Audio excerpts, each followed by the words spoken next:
శ్రీ గణేశాయ నమః శారదా గురుభ్యో నమః ఈటీవీ లైఫ్ ఆధ్యాత్మిక ఛానల్ ప్రేక్షకులకు శుభోదయం. శ్రీరస్తు కార్యక్రమానికి శుభస్వాగతం. కార్యక్రమంలో శుభతిథి అంశంలో భాగంగా నేటి పంచాంగ వివరాలు చూద్దాం. ఆంగ్ల తేదీ 12వ తేదీ 4వ నెల 2024 సంవత్సరం శుక్రవారం. స్వస్తి శ్రీ చాంద్రమాన శ్రీ క్రోధినామ సంవత్సరం ఉత్తరాయణం వసంత ఋతువు చైత్రమాసం శుక్లపక్షం చవితి తిథి సాయంత్రం 5:09 వరకు తదుపరి పంచమి. రోహిణీ నక్షత్రం తెల్లవారుజామున 4:49 వరకు తదుపరి మృగశిర నక్షత్రం. ఆయుష్మాన్ యోగం ఉదయం 7:59 వరకు తదుపరి సౌభాగ్య యోగం. వణిజ్యకరణం ఉదయం 5:49 వరకు తదుపరి భద్రకరణం. వర్జ్యం రాత్రి 8:57 నుండి 9:32 వరకు. దుర్ముహూర్తం ఉదయం 8:15 నుండి 9:06 వరకు తిరిగి దుర్ముహూర్తం. మధ్యాహ్నం 12:24 నుండి 1:13 వరకు. అమృత ఘడియలు రాత్రి 1:40 నుండి 3:15 వరకు. రాహుకాలం ఉదయం 10:30 నుండి 12 వరకు. యమగండం మధ్యాహ్నం 3 నుండి సాయంత్రం 4:30 వరకు. ఇక నేటి విశేషం చతుర్థి తిథి. ఈనాడు గణపతి జన్మించినటువంటి ఈ చతుర్థి తిథి నాడు సమస్త విఘ్న నివృత్తి కోసం గణపతికి సంబంధించినటువంటి ఏదైనా స్తోత్రపారాయణ గరికతో గణపతి అర్చన చేయటం, అలాగే జగదంబ సర్వమంగళ అధిష్టానంగా కలిగినటువంటి ఈ శుక్రవారం నాడు అమ్మవారికి సంబంధించినటువంటి ఏదైనా స్తోత్రపారాయణ చేయడం చాలా విశేషం. మనకి సంప్రదాయంలో శరన్నవరాత్రులు మాత్రమే తెలుసు. శరదృతువులో వచ్చేటటువంటి నవరాత్రులే శరన్నవరాత్రులుగా దసరా నవరాత్రులు అని పిలుస్తారు. వాటితో పాటు మనకి వసంత నవరాత్రులు కూడా చాలా విశేషంగా చెప్పబడ్డాయి. అటువంటి ఈ వసంత ఋతువు ప్రారంభ దినమైనటువంటి చైత్రశుద్ధ పాడ్యమి ప్రభృతి నవమి వరకు వసంత నవరాత్రులు జరుగుతాయి. వీటిని శ్యామలా నవరాత్రులు అని, అట్లాగే విశేషించి వసంత నవరాత్రులు అని, కొన్ని సంప్రదాయాలను అనుసరించి లలితా నవరాత్రులు అని కూడా పిలుస్తారు. ఈ శ్యామలా నవరాత్రులు వేరే మాసం అని కూడా కొన్ని గ్రంథాలు ప్రత్యేకించి చెప్పబడుతున్నాయి.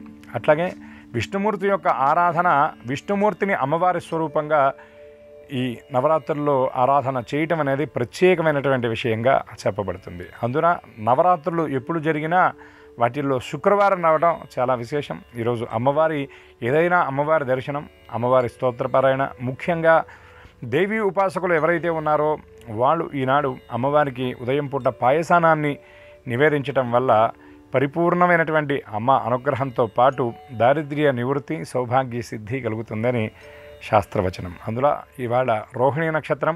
ఈ సంవత్సరంలో వచ్చినటువంటి మొట్టమొదటి రోహిణీ నక్షత్రం ఇది. మొదటిసారి రోహిణీ నక్షత్రం వచ్చింది. రోహిణీ చ విధిర్బ్రహ్మ ప్రాజాపత్యశ్చతుర్ముఖ అని శాస్త్రవచనం కనుక ఈ రోహిణీ నక్షత్రం నాడు గోపాల స్తోత్రం అనగా కృష్ణ పరమాత్మకు సంబంధించినటువంటి ఏదైనా స్తోత్రపారాయణ చేయటం వల్ల విశేషమైనటువంటి ఫలితాలను పొందగలుగుతాం.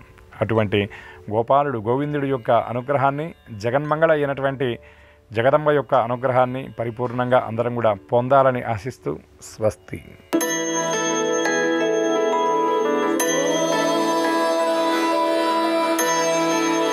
ఈటీవీ లైఫ్ ఆధ్యాత్మిక ఛానల్ ప్రేక్షకులందరికీ నమస్కారం. శ్రీరస్తు కార్యక్రమంలో గ్రహయోగం అంశానికి స్వాగతం. ఈనాటి గ్రహయోగంలో మేషాది ద్వాదశ రాశుల వారికి కలిగే శుభ అశుభ ఫలితాలని, అవసరమైన సందర్భాల్లో ప్రత్యామ్నాయ మార్గాల్ని తెలుసుకుంటారు. అంతేకాక ఏ రాశి వారికి ఏ దిక్ప్రయాణం లాభిస్తుందో, ఏ రాశి వారికి ఏ దైవ సేవ వల్ల విశేష ఫలితాలు లభించబోతున్నాయో, ఏ రాశి వారికి ఏ రంగు దుస్తుల్ని ధరించినట్లయితే శుభ ఫలితాలు వనగూరుతాయో, ఏ రాశి వారికి ఏ సంఖ్య అదృష్ట సంఖ్యగా పరిణమించబోతుందో ఆ విశేషాలని కూడా తెలుసుకోబోతారు. ముందుగా నేటి పంచాంగం. ఈరోజు శుద్ధ చతుర్థి అంటే చవితి, శుక్రవారం, నక్షత్రం రోహిణి. ఇక నేటి గ్రహస్థితిని పరిశీలించి చూద్దాం. మేషంలో బుధుడు వక్రీకరించి ఉన్నాడు. అదే మేషంలో గురువు కూడా ఉన్నాడు. కన్యలో కేతు ఉన్నాడు. కుంభంలో శని కుజులు ఉన్నారు. మీనంలో రాహు, రవి, చంద్ర, శుక్రులు ఉన్నారు. ఈ గ్రహస్థితి ఆధారంగా మేషాది ద్వాదశ రాశుల వారి ఫలితాలని క్రమంగా పరిశీలించుద్దాం. ముందుగా మేషరాశి.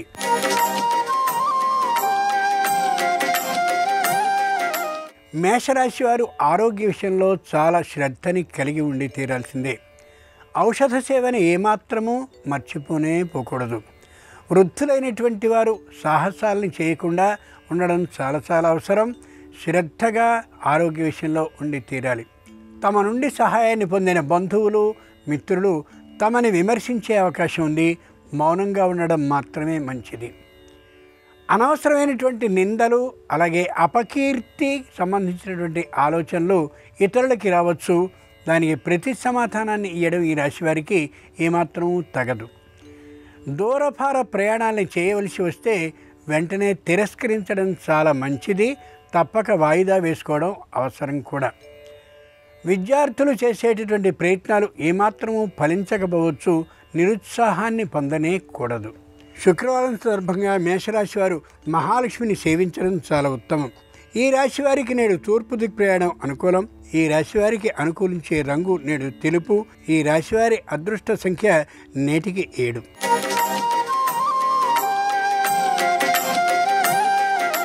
ఈరోజు వృషభ రాశి వారి ఫలితాలని పరిశీలించి చూస్తే చెప్పలేనటువంటి ధైర్య సాహసాలు వస్తాయి. కానీ పరిమితంగా సాహసం ఉండడం ఎంతైనా అవసరం. ఇతరులతో వాద వివాదాలు ఏర్పడవచ్చు. అయినప్పటికీ కూడా ప్రతిస్పందించడం అంత మంచిది కాకపోవచ్చు. ఉద్యోగులకి అధికారులకి మాట వచ్చే పరిస్థితి ఉండొచ్చు. జాగ్రత్తగా సమన్వయ ధోరణిలో ఉండడమే చాలా మంచిది. వ్యాపారాన్ని చేస్తూ ఉండేటటువంటి వారికి వినియోగదారులకి ఏవో మాట తేడా రావచ్చు. మౌనంగా ఉండడం లేదా సర్దుకుపోవడం ఎంతైనా అవసరం. కుటుంబంలో సంతానంతో కూడా వ్యతిరేకతాభావం గోచరించవచ్చు. జాగ్రత్తగా ఉండిపోవడం మంచిది తప్ప ప్రతిస్పందించడం, వ్యతిరేకంతో పలకడం ఉత్తమం కాదు. శుక్రవారం సందర్భంగా వృషభ రాశి వారికి అనుకూలించే దైవం నేడు దుర్గాదేవి. ఈ రాశి వారికి ఈశాన్య దిక్ ప్రయాణం అనుకూలం. ఈ రాశి వారికి కలిసి వచ్చే రంగు నేటికి నలుపు. నేటి అదృష్ట సంఖ్య వీరికి 8.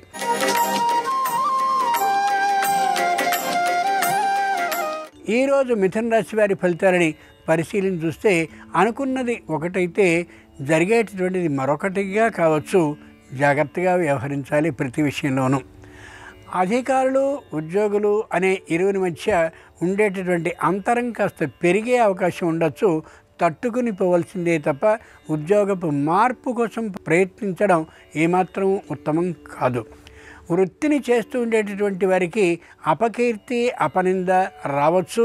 అయినప్పటికీ కూడా ప్రతిస్పందించడం ఏమాత్రము సరి కాదు. వ్యాపారం చేస్తూ ఉండేటటువంటి వారికి పెట్టుబడికి సంబంధించిన సొమ్ము లభించకపోవచ్చు. నిదానంగా ఉన్నటువంటి వస్తువుతోనే వ్యాపారాన్ని చేసుకుంటూ ఉండడం ఉత్తమం కావచ్చు. మిథున రాశి వారికి శుక్రవారం సందర్భంగా అనుకూలించే దైవం కనకదుర్గాదేవి.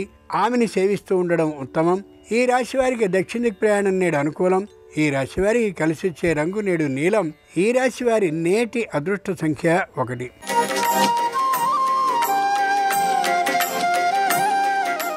ఈరోజు కర్కాటక రాశి వారి ఫలితాలని పరిశీలించి చూస్తే అనవసరంగా ప్రయాణాలు చేయవలసి రావచ్చు.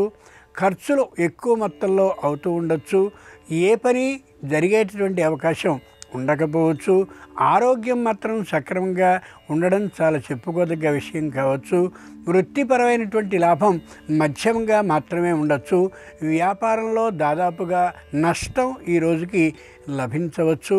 సంతానం విద్యార్థి దశలో కానీ ఉన్నట్లయితే వారికి ఏ విధమైన అనుకూల ఫలితాలు అంతగా ఉండకపోవచ్చు. నిరుద్యోగులకి ఉద్యోగం లభిస్తుందనే ఆశ దరిదాపు దూరంలో ఉండకపోవచ్చు. కర్కాటక రాశి వారికి శుక్రవారం సందర్భంగా అనుకూలించే దైవం సరస్వతి. కర్కాటక రాశి వారికి నేడు ఉత్తర దిక్ ప్రయాణం అనుకూలం. ఈ రాశి వారికి నేడు అనుకూలించే రంగు తెలుపు. ఈ రాశి వారి నేటి అదృష్ట సంఖ్య 2.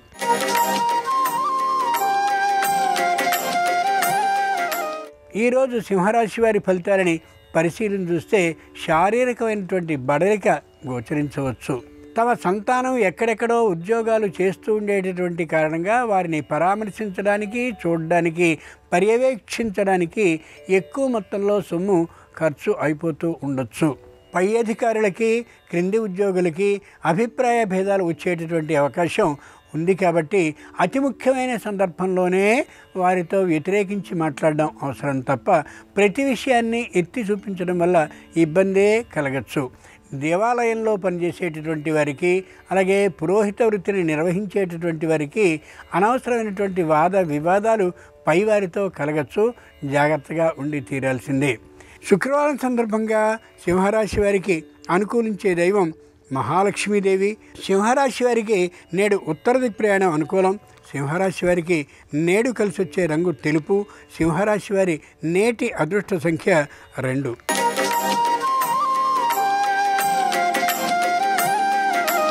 ఈరోజు కన్యారాశి వారి ఫలితాలని పరిశీలించి చూస్తే నూతనమైన వ్యాపారాన్ని ప్రారంభించాలని అనుకుంటారు. అది జరిగే అవకాశం తక్కువ. వృద్ధులకి ఆరోగ్యాలన్నీ చక్కగా ఉంటాయి. దిగులు పడాల్సిన అవసరం అయితే లేదు. వ్యాపారాన్ని చేస్తూ ఉండేటటువంటి వారు మరో వ్యాపారాన్ని ప్రారంభించాలని అనుకుంటారు. ఆలోచన వరకే పరిమితం. సంతానానికి కళాశాల ప్రవేశం మంచి చోట జరగాలని ఆలోచిస్తారు. జరిగే అవకాశం తక్కువ. నిరుద్యోగులకి ఆ ఉద్యోగం కంటే కూడా ఇతరమైనటువంటి వ్యాపకాల మీద దృష్టి వెళ్ళొచ్చు. గమనించి ఉండాలి, తప్పనిసరి. బంధుమిత్రులతో విరోధాలు తప్పక వచ్చే అవకాశం ఉంది. తక్కువగా ఆచి తూచి మాట్లాడడం అవసరం. కన్యారాశి వారికి శుక్రవారం సందర్భంగా అనుకూలించే దైవం సరస్వతీదేవి. ఈ రాశి వారికి దక్షిణ దిక్ ప్రయాణం నేడు అనుకూలం. ఈ రాశివారికి నేడు కలిసి వచ్చే రంగు ఎరుపు. ఈ రాశివారి నేటి అదృష్ట సంఖ్య 4.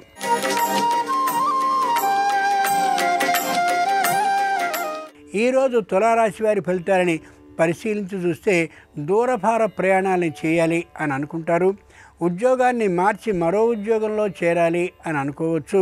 స్పెక్యులేషన్ కోసమని ఎక్కువ సొమ్ముని మరో చోట పెట్టేటటువంటి అవకాశం గోచరిస్తుంది. వ్యాపారపు అభివృద్ధి కోసమని పెద్దలైనటువంటి వారి దగ్గరికి వెళ్ళి వారి అనుభవాలను తెలుసుకునే అవకాశం ఉంది.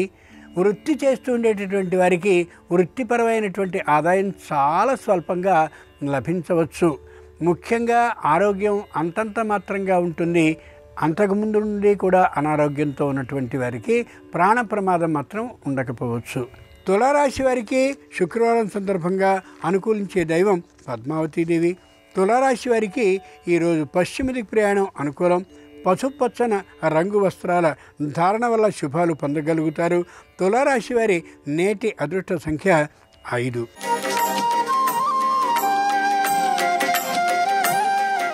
ఈరోజు వృశ్చిక రాశి వారి ఫలితాలని పరిశీలించి చూస్తే దగ్గర దాకా వచ్చిన పని దూరం జరిగిపోవచ్చు. న్యాయవాదులతో ఏవైనా కొన్ని ముఖ్యమైనటువంటి విశేషాలు కానీ మాట్లాడవలసి వస్తే వారు అందుబాటులో ఉండకపోవచ్చు. ఆర్థికమైనటువంటి లాభం వస్తుందని ఊహించవచ్చు, కానీ అది వెంటనే చేతికి రాకపోవచ్చు. ఇంటిని కొత్తగా నిర్మించుకోవాలనేటువంటి ఆలోచన కలగచ్చు, కానీ దరిదాపు మేరలో ఆ ప్రయత్నం కొనసాగే అవకాశం ఉండకపోవచ్చు. వ్యాపారాన్ని చేస్తూ ఉండేటువంటి వారు, ముఖ్యంగా ధాన్యం వ్యాపారం, అపరాల వ్యాపారం చేసేటటువంటి వారు మంచి ఇబ్బందికి గురయ్యే అవకాశం ఉండొచ్చు. ఏ విధమైనటువంటి అనుకూలత దాదాపుగా ఈ రోజున ఉండదనేటటువంటి ఆలోచనతో ఈ రాశివారు ఉండడం మంచిది. శుక్రవారం సందర్భంగా వృశ్చిక రాశి వారికి అనుకూలించే దైవం దుర్గాదేవి. వృశ్చిక రాశి వారికి నేడు ఉత్తర దిక్ ప్రయాణం అనుకూలం. వృశ్చిక రాశి వారి నేటి అదృష్ట సంఖ్య ఆకుపచ్చన. వృశ్చిక రాశి వారి నేటి అదృష్ట సంఖ్య 2.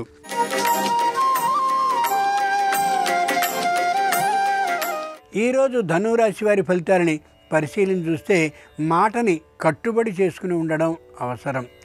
ఉద్యోగాన్ని చేస్తూ ఉండేటటువంటి వారు పై అధికారులతో విరోధించడం ఏమాత్రమూ సరికానటువంటి అంశం. సకాలంలో నిద్ర, సకాలంలో భోజనం చేయని పరిస్థితిలో తప్పక వైద్యశాలలో ఉండవలసిన అవసరం రావచ్చు. ముఖ్యంగా నడుముకి సంబంధించిన, కళ్ళకు సంబంధించిన అనారోగ్యం బాగా ఉండే అవకాశం వస్తోంది. కాబట్టి ప్రయత్నించుకు చూసుకోవాలి. ఆరోగ్యంలో శ్రద్ధని పట్టి తీరాలి.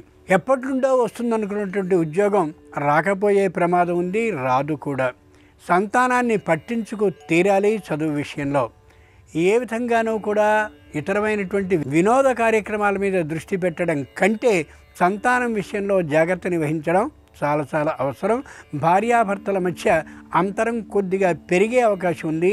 జాగ్రత్త పడక తప్పదు. శుక్రవారం సందర్భంగా ధనురాశి వారికి అనుకూలించే దైవం నేడు కనకదుర్గ. ధనురాశి వారికి ఆగ్నేయ దిక్ ప్రయాణం నేటికి అనుకూలం. ధనురాశి వారికి కలిసి వచ్చే రంగు నేటికి తెలుపు. ధనురాశి వారి నేటి అదృష్ట సంఖ్య 3.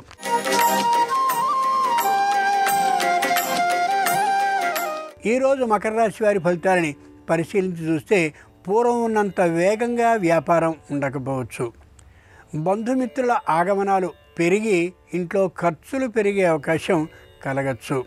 ఇంటికి సంబంధించిన మరమ్మతులు మరిన్ని పెరిగే అవకాశం ఉండేటటువంటి కారణంగా వ్యయం మరింత కావచ్చు. పై అధికారులు కింది వారి మీద మరింత భారాన్ని మోపే అవకాశం గోచరిస్తోంది. ఏదో ఎక్కడో పోయినటువంటి వస్తువుకి సంబంధించిన చౌర్య దోషం వీరి మీద పడే అవకాశం ఉంది. జాగ్రత్తగా వ్యవహరించుకోవాలి. మాట పడకుండా ఉండేలా ప్రవర్తించుకోవాలి కూడా. అప్పుల్ని తీసుకోవడం, అప్పుల్ని ఇవ్వడం రెండూ మానేసినప్పటికీ కూడా పూర్వం చేసినటువంటి రుణానికి సంబంధించిన నోటీసులు వచ్చే అవకాశం ఉంది. జాగ్రత్త పడాలి, ఎదిరించగలగాలి కూడా. మకర రాశి వారికి శుక్రవారం సందర్భంగా అనుకూలించే దైవం నాగదేవత. మకర రాశి వారికి నేడు తూర్పు దిక్ప్రయాణం అనుకూలం. మకర రాశి వారికి కలిసి వచ్చే రంగు నేటికి నలుపు. మకర రాశి వారి నేటి అదృష్ట సంఖ్య 6.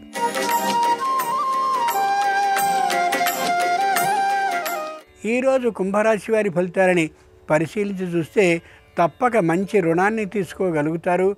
వ్యాపారాన్ని పెంచుకునేందుకు దాన్ని పెట్టుబడిగా పెట్టుకుంటారు. ఇంటికి సంబంధించిన మరమ్మతుల్ని చేయగలుగుతారు. తాము ప్రారంభించినటువంటి నూతన గృహ నిర్మాణాన్ని దాదాపుగా ఆపేసుకుంటారు కూడా. ఖర్చులు ఎక్కువ అవుతున్నప్పటికీ కూడా ప్రయాణాలు చేయవలసి రావచ్చు.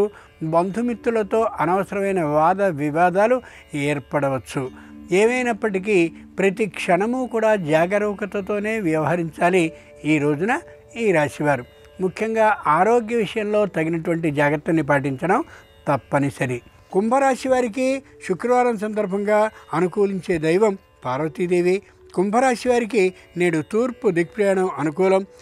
ఈ రాశి వారికి ఈ రోజున కలిసి వచ్చే రంగు నలుపు. ఈ రాశి వారికి నేటి అదృష్ట సంఖ్య 6.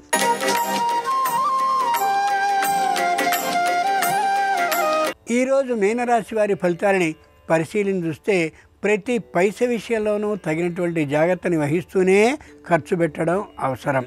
తల్లి లేదా తండ్రి ఇరువురిలో ఒకరి ఆరోగ్యం కొద్ది ఇబ్బందిని కలిగించేదిగా ఉండొచ్చు. కాబట్టి వారిని పట్టించుకుని చూసుకోవడం మంచిది. పూర్వం రావాల్సినటువంటి రుణ విషయంలో ఒత్తిడి చేయడం మంచిది ఏమాత్రమూ కాదు. దాదాపుగా రాకపోవచ్చు అనేటటువంటి నిర్ణయానికి వచ్చేయడం చాలా ఉత్తమం. వ్యాపారాన్ని చేస్తూ ఉండేటటువంటి వారు భాగస్వాములతో విరోధభావం లేకుండా ఉండేలా మైత్రీ భావంతో ఉండడం ఎంతైనా అవసరం. ప్రతి ప్రయత్నాన్ని వేగవంతం చేయడం చాలా ఉత్తమం. ఎవరితోనూ విరోధభావం లేకుండా మౌనంగా కాలాన్ని గడపడం ఈ రోజుకి ఉత్తమం. మీనరాశి వారికి శుక్రవారం సందర్భంగా అనుకూలించే దైవం దుర్గాదేవి. ఈరోజు ఈ రాశి వారికి దక్షిణ దిక్ ప్రయాణం అనుకూలం. ఈరోజు ఈ రాశివారికి కలిసి వచ్చే రంగు ఎరుపు. ఈరోజు అదృష్ట సంఖ్య ఈ రాశివారికి 9. ఇవి ఈనాడు ద్వాదశ రాశుల వారికి కలిగే శుభ అశుభ విశేషాలు. శుక్రవారం సందర్భంగా శ్రీ మహాలక్ష్మి అనుగ్రహం సర్వరాశుల వారికి సంపూర్ణంగా కలగాలని ఆ దైవాన్ని ప్రార్థిస్తూ స్వస్తి.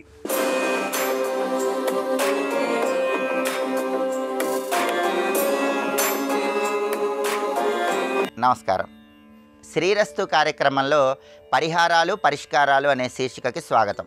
గృహంలో బంగారం విషయంలో కొన్ని ప్రత్యేకమైన జాగ్రత్తలు తీసుకోవటం ద్వారా, బంగారం విషయంలో కొన్ని ముఖ్యమైనటువంటి నియమాలు పాటించడం ద్వారా లక్ష్మీ కటాక్షాన్ని సంపూర్ణంగా సిద్ధింపజేసుకోవచ్చు. బంగారం ఎక్కువగా కొనుక్కునే శక్తి లభించటానికి, లక్ష్మీ కటాక్షం సంపూర్ణంగా అందిపుచ్చుకోవటానికి బంగారం విషయంలో ఇంట్లో ఎలాంటి జాగ్రత్తలు తీసుకోవాలో నేటి పరిహారాలు పరిష్కారాలు అనే శీర్షికను పరిశీలిద్దాం. ప్రతిరోజు కూడా అసుర సంధ్య వేళకు చాలా ప్రాధాన్యత ఉంటుంది. ఎప్పుడైనా సరే అసుర సంధ్య వేళలో బంగారాన్ని కొనుక్కోరాదు, బంగారాన్ని అమ్మరాదు. కొత్తగా బంగారు ఆభరణాలు అసుర సంధ్య వేళలో ధరించరాదు. ధరించిన బంగారం అసుర సంధ్య వేళలో శరీరం నుంచి తీయరాదు. అలాగే చీకటి పడిన తర్వాత మీ బంగారాన్ని ఎవరికీ కానుకగా ఇవ్వరాదు. ఏ కార్యక్రమాలున్నా సరే మీ బంగారాన్ని ఎదుటి వాళ్ళకి చీకటి పడిన తర్వాత ఇవ్వకూడదు. అలాగే బంగారాన్ని జన్మ నక్షత్రం ఉన్న రోజు కొనరాదు. బంగారం ఎప్పుడు కొన్నా సరే ఆవు పాలలో ముంచి శుద్ధి చేసి ఆ తర్వాత ధరిస్తే లక్ష్మీ కటాక్షం సంపూర్ణంగా కలుగుతుంది. అలాగే శుక్రవారం పూట బంగారం ఆవు పాలలో శుద్ధి చేసి ధరించడం ద్వారా లక్ష్మీదేవి అనుగ్రహము కుటుంబంలో సభ్యులందరి మీద సంపూర్ణంగా ప్రసరిస్తుంది. అలాగే ఎప్పుడైనా సరే బంగారాన్ని శరీరం నుంచి తీసేటప్పుడు ముందుగా చెవి కమ్మలు తీయాలి, ఆ తర్వాత గాజులు తీయాలి. అలా చేస్తే లక్ష్మీదేవి అనుగ్రహిస్తుంది. అదేవిధంగా బంగారాన్ని ఎప్పుడు నేల మీద ఉంచరాదు, మంచం మీద ఉంచరాదు. బంగారానికి చీపురు కానీ మసిగుడ్డ కానీ తగలరాదు. ఈ జాగ్రత్తలు పాటించాలి. బంగారం తీసినప్పుడు ఒక వెండి పళ్ళెంలో కానీ అరటి ఆకులో కానీ బంగారాన్ని ఏర్పాటు చేసుకోవాలి. వీలైతే వెండితో చేసినటువంటి ఒక పెట్టెలో కానీ చందనంతో చేసినటువంటి పెట్టెలో కానీ బంగారాన్ని ఏర్పాటు చేసుకోవాలి. అలాగే బీరువాలో కూడా ధనము బంగారము రెండు వేరువేరుగా ఉంచుకోవటం ద్వారా లక్ష్మీదేవి సంపూర్ణమైన అనుగ్రహం కలుగుతుంది. అలాగే మీ గృహంలో పిల్లలు బంగారు ఆభరణాలు ధరించినట్లయితే ధరించిన ఆ బంగారు ఆభరణాలు పిల్లల శరీరం నుంచి ఆదివారం రోజు సోమవారం రోజు ఎట్టి పరిస్థితుల్లో తీయరాదు, ఇతర రోజుల్లో తీయవచ్చు. అలాగే ఎవరైనా దేవాలయంలో భగవంతుడికి బంగారు ఆభరణాల సేవ చేయాలని భావించేవాళ్ళు, బంగారం దేవుడికి సమర్పించాలనుకునే వాళ్ళు కూడా గురువారం శుక్రవారం సమర్పిస్తే భగవంతుడి సంపూర్ణమైన అనుగ్రహం కలుగుతుంది. అలాగే బంగారం కొనుక్కోవాలనుకున్నప్పుడు బుధ గురు శుక్రవారాల్లో బంగారం కొనుక్కుంటే చాలా మంచిది. శనివారం రోజు బంగారం కొనకూడదు, ఆదివారం రోజు బంగారం కొనకూడదు. అలాగే మీ గృహంలో బంగారం రెట్టింపు అవటానికి ఎప్పుడైనా సరే మీకు వీలైనప్పుడు అరటి చెట్టు దగ్గరకు వెళ్ళి అరటి చెట్టు కింద ఒక బాదం ఆకును ఉంచి ఆ బాదం చెట్టు ఆకులో కొద్దిగా బంగారాన్ని ఉంచండి.